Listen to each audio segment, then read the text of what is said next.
Thank you so much. आपने हमेशा ही हमें हिस्ट्री से परिचय कराया और बहुत कुछ बताया। I think we do have some questions and we would like to take, I think first one we have is Brigadier Vijay Sagar ji. Please, you can ask your question. Thank you so much, Lalit ji. Samyal sir, wonderful narration and lots of things that you told us were not in the public domain earlier. And firstly, I would like to congratulate you in a very big way. Now, sir, my question, because we're short of time also, we are aware that there were lots of geopolitical compulsions at that time, maybe by British or Nehru or others. We are all aware of that. But as narrated by you, Nehru, in league with Sardar Patel, went on to sort of establish Sheikh Mohammed Abdullah and threw Maharaja Hari Singh out of the stage. Maybe that was a compulsion. But sir, what was the compulsion to install Sheikh Abdullah over there? What was so great about that guy that Nehru could not understand? And right after 3-4 years in 53, he had to be thrown out again, sir. What was that calculation which Nehru went wrong in, or there was some compulsion? Like it say, आपने बोला, उन्होंने कहा है कि देश के लिए आपने बहुत कुर्बानियां दी हैं महाराजा हरि सिंह को, तो ये कुर्बानी भी आप दे डालिए। वो कुर्बानी किसके लिए देने के लिए मजबूर कर रहे थे सरदार पटेल महाराजा हरि सिंह को? Who was so patriot right from the round table conference in London. He'd been all for India. फिर वो कहाँ गलती हो गई? Thank you, sir. गलती तो इनके कहना ठीक नहीं है। इतिहास के बहुत से दौर ऐसे आते हैं जिन पर बड़ा जजमेंटल होना जो है बड़ा मुश्किल होता है, खास करके जो कोई भी आदमी इन्वेस्टिगेट करना चाहता है पास्ट की इवेंट्स, तो उसके लिए जो है थोड़ा ठंडे दिमाग से बिना किसी राजनीति को मन में रखे हुए जो है वो भी करने की जरूरत होती है। अगर महाराजा जो है वो एक्सेशन इसलिए डिले कर रहे थे क्योंकि जो है उनको पता था कि जो है पॉपुलेशन जो है वो मुसलमानों की अधिक है, और अगर टू नेशन थ्योरी मानी जाए तो टू नेशन थ्योरी के हिसाब से जो है वो रियासत जो है पाकिस्तान को जाती है। अगर जो है जूनागढ़ वाले मामले को देखा जाए तो जूनागढ़ वाला मामला जो है कश्मीर पर लागू क्यों नहीं होगा, ये भी एक बहुत बड़ा प्रश्न था। अगर जूनागढ़ में आप प्लेबिसिट करवा रहे हो तो कश्मीर में आप क्यों नहीं करवाओगे? दोनों ऑलमोस्ट सिमिलर मामले हैं। तो कश्मीर में कोई मुसलमान लीडर इनको चाहिए था, लेकिन मुसलमान लीडर जो है वो कभी धोखा देगा, और जो बड़ा आदमी जो होता है, जितना बड़ा मुकाम उसका होता है, जितना वो टैलेंटेड होता है, जब वो गलती करता है तो उसका खमियाजा भी जो है उतना ही गहरा होता है। Sir, now we have Major General Govardhan Singh Jamwal ji. He has raised his hand. I think he has a question.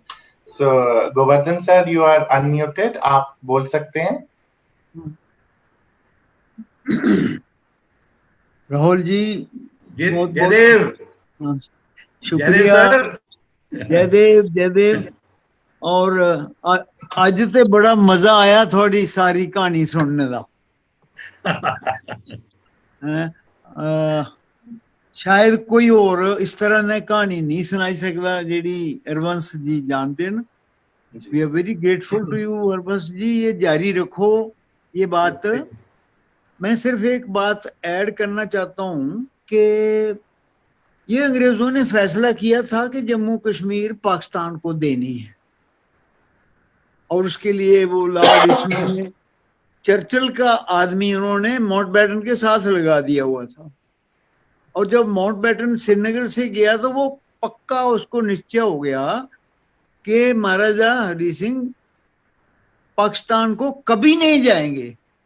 India का पता नहीं पर पाकिस्तान को नहीं जाएंगे, और उन्होंने पाकिस्तान भेजना था। तो जाते ही आकन लेक को कहा कि वो अगर एक्सेशन नहीं होता तो एनेक्सेशन तो हो सकती है। वो प्लान बनी, और हमें वो पता है वो प्लान बनी। 20 अगस्त को ये सारा अटैक हमारा मेजर जो ओंकार सिंह कलकट ब्रिगेड मेजर थे उनको तो आ गया ऑपरेशन ऑर्डर, उन्होंने देख लिया, साइंड बाय मसरवी commanding chief of Pakistan army. और जून में ही वो पूरे ये कबाली इकट्ठे होने शुरू हो गए थे। तो ये कैसे आप कह सकते हैं कि 15 अगस्त के पहले वो अगर एक्सीड कर जाते तो वो क्या ये प्लेबिसाइट की शर्त फिर भी लगाते और फिर भी ऐसा ही होना था। तो ये भी बात सोचने वाली है कि अंग्रेज लोगों ने ये करवाना था। कश्मीर नहीं तो गिलगित बल्तिस्तान तो देना ही था, उन्होंने लेना ही था। उसके लिए आप पढ़िए क्या प्लान्स बना के रखी हुई थी। दे वर द मोस्ट ट्रेचरस काम किया अंग्रेजों ने। और अनफॉर्चुनेटली हमारे पास आर्मी हेडक्वार्टर में ना इंटेलिजेंस थी उस वक्त, ना कुछ था। नहीं तो कलकट की बात 18 तारीख को डिफेंस मिनिस्टर को बताई कि 22 को अटैक हो रहा है। उन्होंने महाराजा हरि सिंह को भी नहीं बताया, नेहरू जी को भी नहीं बताया, डिफेंस मिनिस्टर ने नहीं बताया। और थापर और खुशबंत तो बैठे थे। उन्होंने, मैंने सुना है उन्होंने कहीं पाकिस्तान को रिंग किया कि भाई तुम अटैक कर रहे हो, उन्होंने कहा क्या माहौल करते हो। ये तो हद थी हमारी उस वक्त। तो ये सारा कसूर डालते इधर हैं, लेकिन कसूर सारा दिल्ली से होता रहा है। ये मैं बताना चाहता हूँ। ठीक बात है आपकी, I agree with you. Thank you so much, Govardhan sir. You have given a very insightful input here. Anybody else? यहाँ आपको कुछ और बोलना है तो? Thank you. That's all. Very well done. Thank you so much. Any other questions? Add to what General said. General sir, आपने जो बताया, आप थोड़ा सा और बताइए regarding the deployment of Jammu and Kashmir Rifles at that time. Strategically जो हमने उस दिन डिस्कस किया था आपके घर में, तो थोड़ा सा अगर आप पार्टिसिपेंट्स को बताएंगे तो that will be very good information proving the point what you just said sir. ये बड़ी अच्छी बात है और बड़ी लंबी कहानी है। मैं सोच ही रहा था कि ये कब निकलेगी, वो दबी रह गई है, बहुत सी जगहों में आई भी नहीं, किताबों में भी बहुत कम निकली है कि स्टेट फोर्सेस ने जो कमाल किया हुआ है वो भी किसी को पता नहीं है। हरबंस सिंह जी जानते हैं और वो उन्होंने लिखा भी है और मैंने पढ़ा भी है।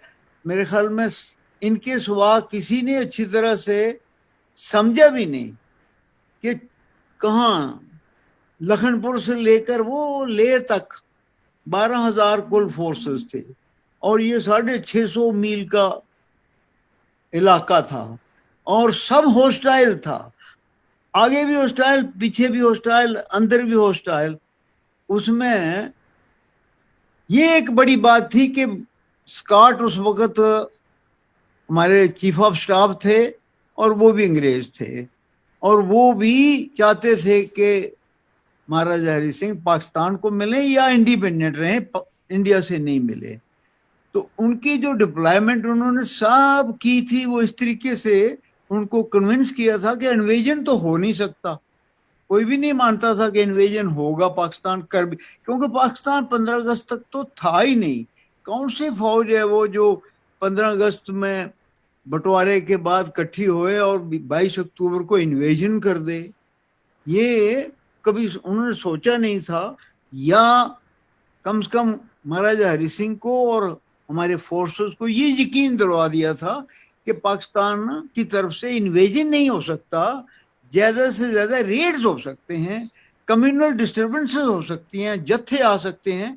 उसके लिए ये प्लटून कंपनी जहां जहां सेक्शन ये बहुत काफी है, कोई फिक्र की बात नहीं।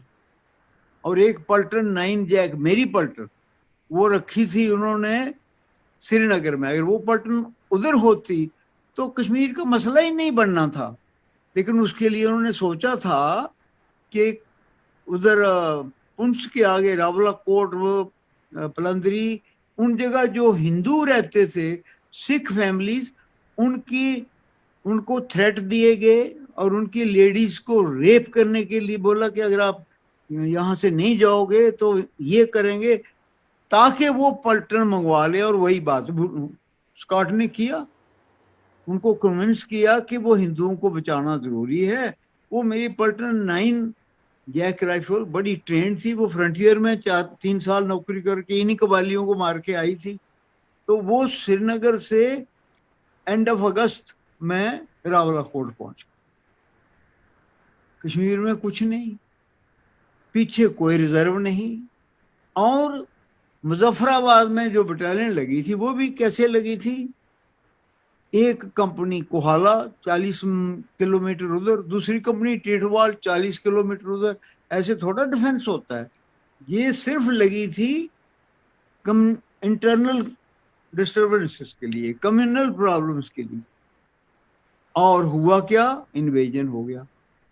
अगर बदकिस्मती के कर्नल नारायण सिंह ने बोला कि मेरे जवान है, मुझे इन पर ज्यादा विश्वास है मुस्लिम्स के ऊपर, और वही कंपनी फॉरवर्ड थी उस इनग्रेस, एक ही रूट था, एक ही पुल था, उस ऊपर वही कंपनी थी। मैं कहता हूँ 2 दिन पहले वो कंपनी टिटवाल चली जाती और टिटवाल की कंपनी वो वहां आ जाती, जम्मू कश्मीर का मसला ही नहीं होना था। उस सूरत में वो पलटन कम से कम हफ्ता लड़ सकती थी। उसी पोजीशन में इतनी अच्छी ट्रेन बटालियन थी।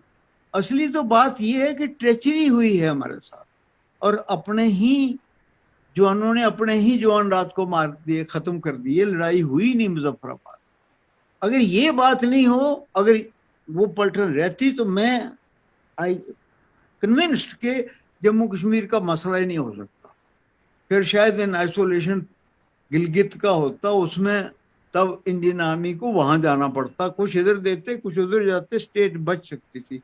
लेकिन असली प्रॉब्लम जो है वो है ट्रेचरी अंग्रेजों ने की, और पाकिस्तान ने हमारे ही जवानों से आधे जवान मरवा दिए, लड़ाई हुई नहीं।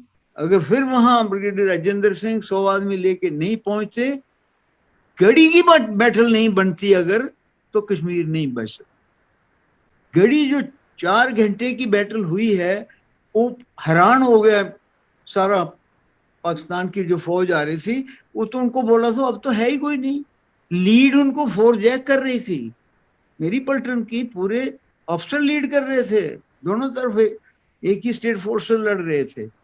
और जब उन्होंने देखा इतना फायर हुआ उनके ऊपर, उनकी गाड़ी पृथ्वी सिंह, कैप्टन पृथ्वी सिंह जाके उनकी गाड़ी लेके सामने से ले आया गाड़ी, और उसी गाड़ी को अपने जवानों ने हमने डैमेज किया और उसका रोड ब्लॉक बन गया, जिसकी वजह से वो रुके, शाम तक हिल नहीं पाए। अगर गढ़ी की बैटल नहीं होती तो उड़ी नहीं हो सकता। उसने उड़ी बैटल इसलिए हुई कि गढ़ी में उनको स्टॉप किया और वो रात तक पहुंच नहीं पाए। फिर तब सुबह जाके गढ़ी का पुल उड़ाया। बस that is the history, that is the story. गढ़ी से उड़ने से कश्मीर, जो मुजफ्फराबाद की कमी हुई वो गढ़ी ने पूरी कर दी, और उड़ी ने कश्मीर बचा दी। ये हमारी कहानी है, इसको पूरी डिटेल में दिया जा सकता है। सब कंट्रीब्यूशन स्टेट फोर्सेस की है। तो वो 4 दिन नहीं रोकते तो एयरपोर्ट बच नहीं सकता था। 26 तारीख शाम तक उन्होंने रोका हुआ था, सड़क पर से कोई पाकिस्तान से नहीं आने दिया। 27 सुबह को पहुंचे हैं वो, और राजेंद्र सिंह की डेथ 4 घंटे बाद फौज आ गई, 6 घंटे बाद फौज लैंड हो गई। फिर अब उन्होंने देखा कितना बड़ा अटैक था, आते उन्होंने सीओ भी मार दिया, उन्होंने कितने ट्रुप्स मार दिए उन्होंने। फिर वो इतने उनके होते हुए शराटांग तक पहुंच गए। फिर पता लगा कि ओहो, ये सिर्फ ट्राइबल नहीं थे, सिर्फ रेडर नहीं थे, ये पीछे बहुत कुछ था उनके पास। तो स्टेट फोर्सेस को, क्योंकि शेख नहीं चाहते थे स्टेट फोर्सेस का नाम उठे, महाराजा हरि सिंह का नाम निकले, इस वास्ते ये 6-7 साल स्टेट फोर्सेस के साथ ऐसा ही होता रहा, बिल्कुल लाइक स्टेप मदरली ट्रीटमेंट होता रहा। जब 53 के बाद चले गए, फिर थोड़ी सिचुएशन बदली और 57 में जाके इंटैक्ट। ये तो बिल्कुल ठीक है, महाराजा हरि सिंह जी ने कहा था कि जब आप, अगर आप कमिटेड हो उसको प्लेबिस्सिट को, तो यहाँ मेरी फोर्स तो रहेगी, इनको तो रखना चाहिए। उन्होंने वो भी उसको भी इतना संभाल के नहीं रखा। ये मेरा विचार है। Thank you, General Saab. Thank you so much. Thank you, Govardhan sir. May I ask all in the audience if anybody has any other question, so we can take that now.